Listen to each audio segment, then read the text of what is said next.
Hi there, welcome back to the channel. I'm going to continue today with this David Andersen 562, which has been on standby for some time. And the reason was I wasn't getting oscillation, which meant that the first tube, or at least for me, meant that the first tube, the DK96, was on the blink. And one of you kindly sent me a spare. Now this delay was due to life getting in the way of my hobby, which left me with a lot less time than I would have liked to work on it. The other reason is that the shipment of the tube took a hell of a lot longer than either I or the sender expected. I don't know why I'm surprised. I should be used to that by now, living on an island and all that. But I did do a few things in the meantime, and one of them was cleaning up the cabinet, this little suitcase. I repaired everything that I could. There wasn't much to repair, but I did repair some chips that had been ripped out of it. I then polished it with brown shoe polish, and also polished all the metal parts, so it's come out beautifully. This thing has come out amazingly well. And then, of course, I fitted the tube that I received into the radio, and I then checked for oscillation, which I do using the scope. So let me show you what result we get from that. Now, if I take my scope and I just join the tip with the ground, and I go to the oscillator section, which I know is along here, there are 4 adjustments. Actually, there are 7, but there's a coil and a condenser and a trimmer for the short wave, one for the long wave, one for the medium wave, and there's a coil for the fishing band, I think it is. And if I put the scope nearby,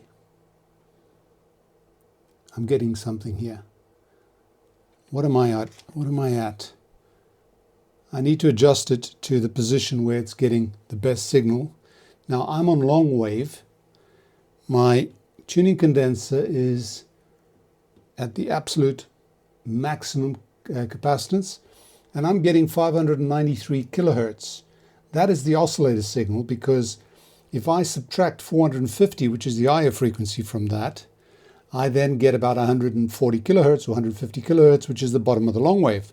If I go to the other extreme, I'm at 770, so that's 330 kilohertz, top of the long wave. Let me turn this to medium wave. Stronger signal there. And what am I seeing here? I'm at 1.97 megahertz, so top of the medium wave. I go down, 953, that's about 500 kilohertz, bottom of the medium wave. If I turn it to that fishing band, okay, I'm now at, the bottom of the fishing band is exactly the top of the medium wave, which makes sense. If I go up, I'm at 4.13 megahertz. Now if I put it on shortwave, there we go. That is 16 megahertz. Adjust the scope.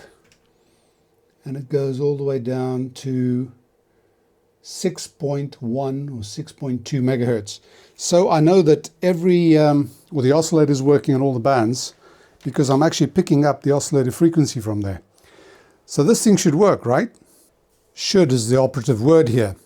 I get very, very poor reception, but I think I know what the problem is.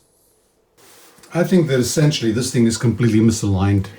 I've got a 1 megahertz signal coming out there with a tone on it, and if I tune it to about 1 megahertz, it's about 1050. It's not far off. If I tune it, I get it, right? That's on medium wave. Now if I go to long wave, and at long wave it's about 260 kilohertz on the dial. Let me try that. Frequency about 260 kilohertz. Not quite, I guess.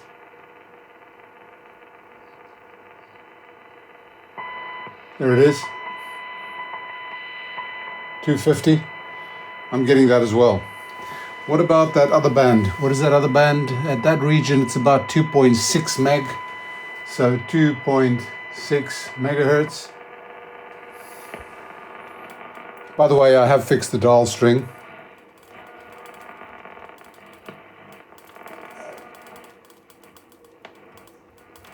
Not getting anything here. I wonder if that's supposed to be on that external antenna. Let me move this to that external antenna. This is the signal generator coming in, putting it on the external antenna. And I've got, what is that frequency there? Yeah, it's about 2.6 megahertz.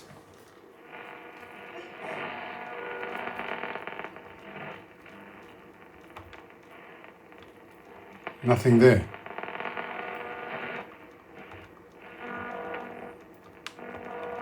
And if I try shortwave, which at that point there more or less would be about, well, let me try 8 megahertz. Okay, and tune it to about 8.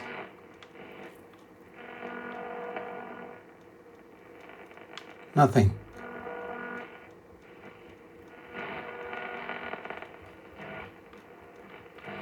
This is really strange. Now, I've tried something earlier and it worked. Let me show you what I mean. What I've got there is the antenna signal, or the external signal, coming right to the grid, that third grid of the mix oscillator. In other words, I'm bypassing the entire front end. I want to see if I get something. Not hearing much. Let me try tune it.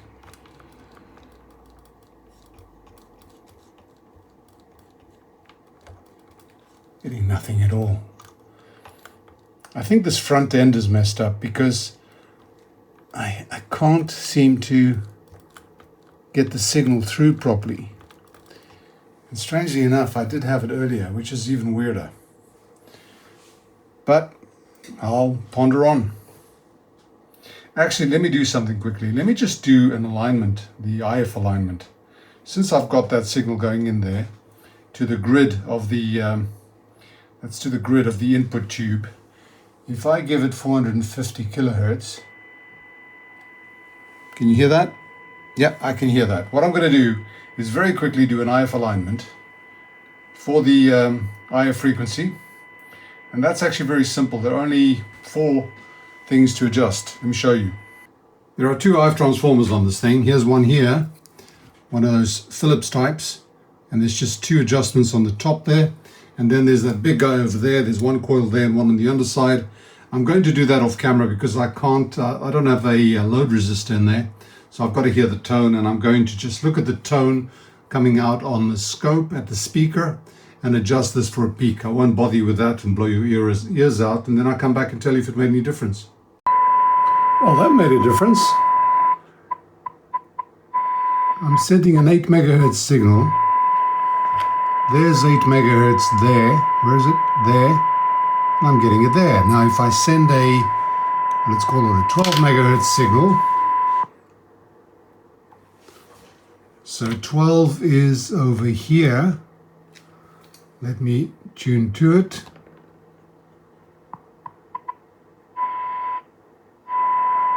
Yeah, this thing is misaligned. The whole thing is misaligned. Where is it going to? Let me see. I've obviously got it on the shortwave band. Let's go 16 megahertz.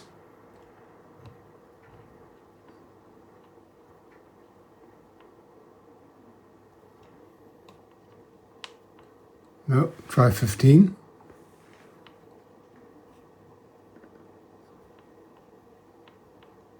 Huh. Let me write it. I'll go back to 12.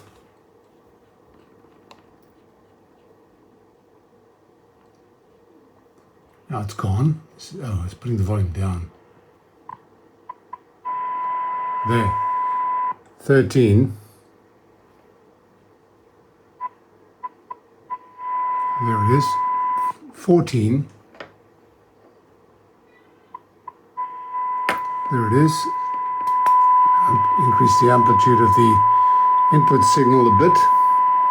That's 14. Jump to 16. 15.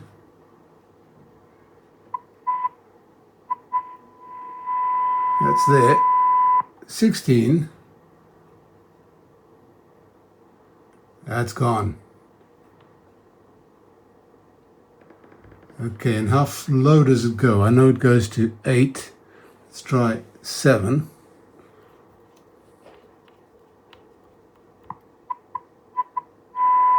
Yeah, there it is. 6. So for some reason this thing is squashed. At the ends, it's not receiving. So obviously some serious alignment, realignment is necessary, and this is where the problem lies. I don't have instructions for this thing. I'm going to have to play it by ear, guess a bit, risk a bit, because I do know, well, let me show you what I've got there, and I'll show you what we have here and what I'm armed with to try and get this thing aligned.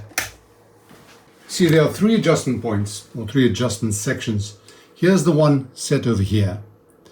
And I've got a, let's see, I've got coil, coil, coil, coil, trimmer, trimmer, trimmer, trimmer, okay? And if we look at the schematic, here we go. 1, 2, 3, 4, 1, 2, 3. And if we look at this, it says L, C, so L, L, L, L. The bottom ones are indeed coils. The top ones are indeed trimmers, and we know that this is for the oscillator. So I can adjust that and get the this thing correctly showing up on the dial. Actually, that's quite useful, the fact that they're all together. By the way, here's the 450 kilohertz IF. Then we've got the top end here. Now that's this set over here. And again, what have we got? We've got coil, coil, coil, coil, trimmer, trimmer, trimmer, trimmer. So 4, 4. And if we look here, we've got 3, 3. That is indeed a coil, so 1, 2, 3, 1, 2, 3. So this is for the 561, not the 562. And I'm trying to figure out if this thing has got one extra band, and it doesn't seem to, because we've got long wave, coil, medium wave, trimmer and coil. FB is that fishing band, trimmer and coil, and this is the short wave. So there's only three sets over here, and I've got 4 on mine. Obviously, there's a big difference. And then there's this thing over here, which mine does not have. So I don't understand where this will correlate to. In fact, this I think is on the underside. Maybe it's the underside one. This is definitely different. I've got to guess a bit. It is definitely different. Let me check the underside, see what we've got here. No, that's just the underside of those trimmers on there. So, yeah, I don't know. I'm going to have to guess. I'm going to have to just try it. A bit of experimentation, see if I can sort this out. And give me a bit of time, and I'll get back to you and tell you what the result was. All right, this guy is seriously driving me nuts. I have managed to align at least the oscillator, this section down here. I've aligned the long wave, medium wave, and the F band. I can't get any joy from the short wave. It's the oscillator's working, but for some reason I'm getting no signal coming in. And I think it's got to do with this section up here. Now here the problem lies. I have the schematic I have is the David Andersen Type 561. This is a 562. It is being too difficult for its worth, quite frankly. Our audio is still fine, everything's fine.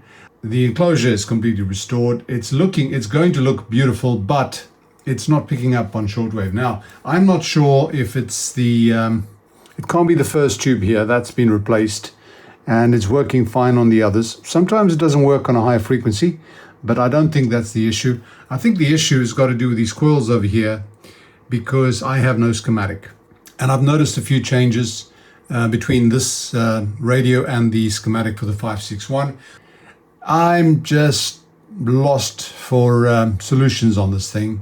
And unless someone out there has got a schematic for the 562 that you can send to me, I might just leave this as is, because it is picking up on shortwave, on medium wave and long wave and the F band.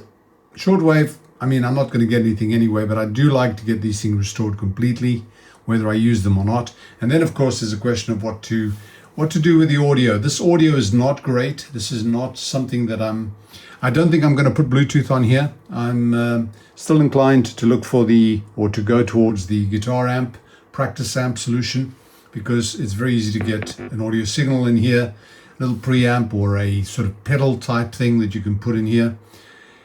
I don't know. I'm not giving up on this. I'm just hoping that someone can give me some information on the front end for this particular model, so that I can move on further. It is very difficult to find your way around this because the schematic is very badly labeled. I'm sure it was sufficient for whoever worked on it back then, but for me, it's got very little labeling on there. And so you sort of have to guess, but even following or tracing through, if you don't have the component numberings, then you have to be able to trace it through. And if you can't trace it through a schematic, then how do you get there? If you know what I mean. So I might be losing the front end completely between this antenna and the mixed oscillator. It might be completely gone. And without a schematic, it's rather a thankless exercise. So for now, I'm going to leave this. And if you've got any information you can share, please contact me through either in the comments or through my email. I'd appreciate it. And for now, that's where I'm going to leave you. And I do hope you've sort of enjoyed this, at least watching my frustration. And I'll be back soon with the continuation of this. Or if my other radio arrives, it's a very nice Grundig that I've been waiting for some time. It's on its way. So if it arrives in the meantime, maybe I'll start with that till I can find a solution to this one. Right, I do hope you've enjoyed some of that. If you have, click like, share, subscribe, and all that jazz. And if you want to support the channel directly, you can do so on Patreon, PayPal. Links are in the description below. So once again, thanks for watching. Bye for now. Most of all, stay sane.